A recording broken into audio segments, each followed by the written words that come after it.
In here, you lose track of time. Hours melt into days. Days turn into years. 30 years in my case. After so much time in solitary, I should have been getting better.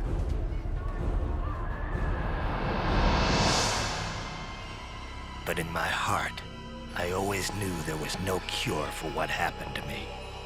But I kept on hoping. I knew if I waited long enough, I'd get revenge against the man who destroyed my mind.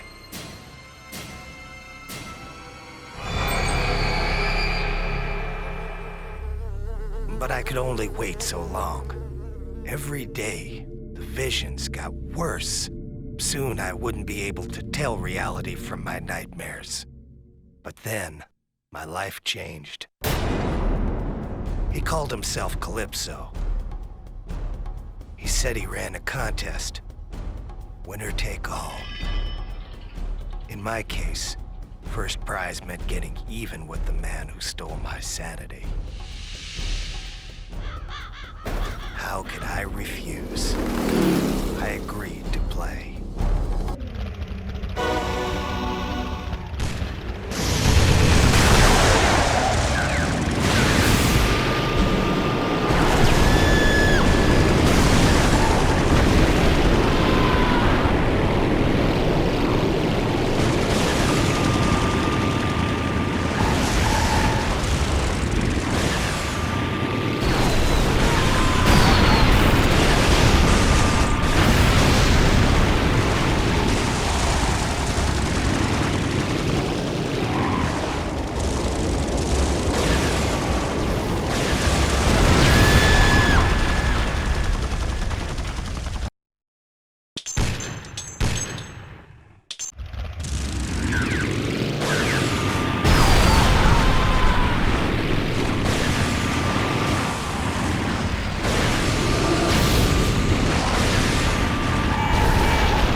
Thought about the war in years. All the drugs and therapy in the world could never get me to talk about what I went through. But when I passed out, I couldn't escape it. The past came rushing back. It was 1971 again. And I was back in Nam.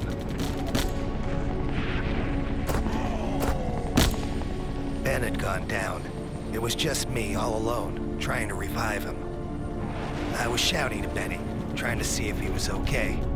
But before I knew it, the enemy was on me.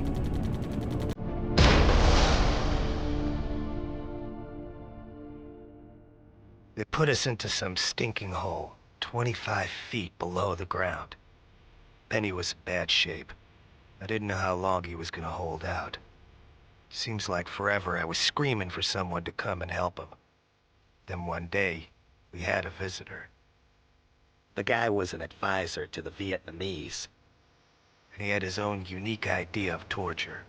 Starvation. Benny was on his last legs, but I wasn't far behind. 5 days without any food will bring any man to the edge. And the advisor said the only way I was going to survive was to eat.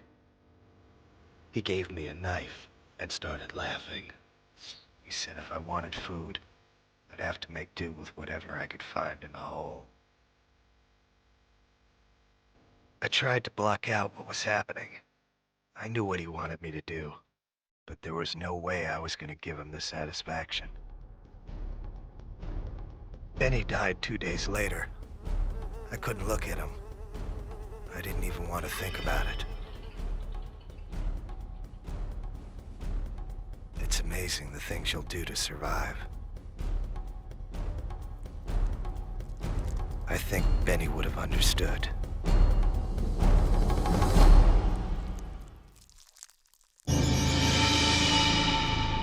They say the mind bends and twists in order to deal with the horrors of life. I think my mind bent so much it snapped in two. When a platoon of GIs freed me 2 weeks later, they tried to take the helmet off. I killed 4 of them before they took me down. After that, they shipped me back to the States and put me in the asylum. But now I have a chance to get even with the man who pushed me over the edge and made Benny die.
violation of Midtown City Code 4432. Step out of your vehicle and surrender peacefully. Time's up.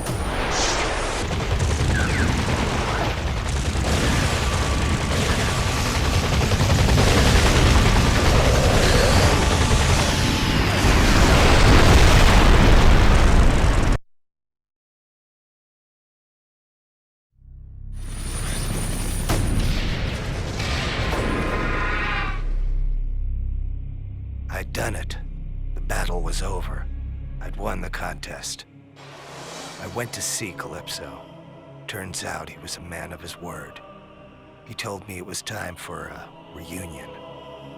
After all these years, the advisor looked exactly the same.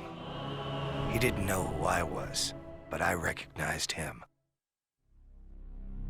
I'd been seeing his face in my nightmares for 30 years.